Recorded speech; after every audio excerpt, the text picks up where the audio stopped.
You know, there are too many wonderful nonprofits to count in Southeast Michigan, and when there is a crisis, whether for food or shelter, they always answer the call for help. But during this pandemic, they too have been in dire need of rescue. So in tonight's Rebound Detroit, we take a look at how a few nonprofits have adapted during these challenging times.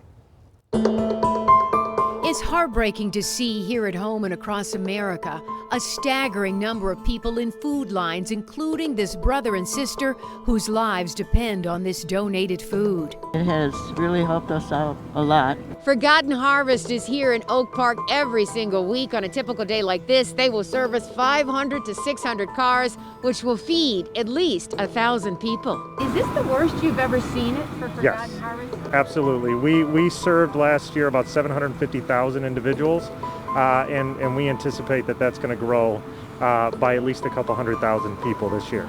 Most of the food I pick up here goes to the First United Methodist Church in Royal Oak, which serves the homeless. Churches, schools, businesses, food assistance for the needy, the unemployed, and others is in high demand, and so are volunteers, down 40% during this pandemic. You know, you could sit behind a desk and try to help, or sometimes you can roll up your sleeves and go and try to help. And today was about rolling up the sleeves. This 7-month-old pandemic has brought on major challenges for nonprofits like First Step, which serves victims of domestic violence, and the need is overwhelming, even before the pandemic. We were turning away about 150 families a month who needed emergency shelter to be safe from violence, and we had to do alternative safety planning with them because there are not enough beds. First Step had to retool their shelter because many families had to homeschool their children in the shelter, and donations are down. How has fundraising been when so many people in our community are suffering? A lot of large community partners have stepped up. United Way for Southeastern Michigan, United Way for Plymouth, the McGregor Fund.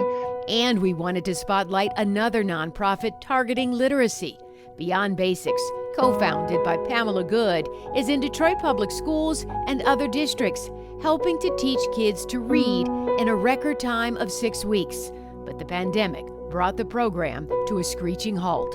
It was a shock on March 12th when schools were closed. And school is where they reach kids. So immediately we had 80 tutors that didn't have a place to go tutor. So like everyone else, they had to regroup and begin tutoring online. I believe that illiteracy is connected to almost every social ill. Beyond Basics typically reaches 500 students annually, but the need is far greater, with 85% of DPS students reading 2 grade levels behind. Dr. Beatty's asked us over a year ago to tutor every high school student who needs it. That's 11,000 children. I asked each of these nonprofits what the community can do to help them. Forgotten Harvest desperately needs volunteers along with donations. First Step, monetary donations to help supply shelter families with necessary supplies to survive.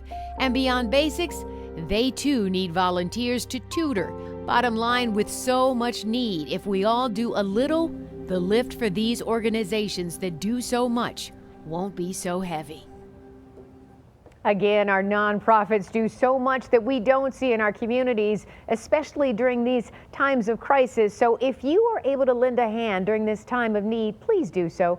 We have added links on our website if you'd like more information on how you can reach out and lend a helping hand.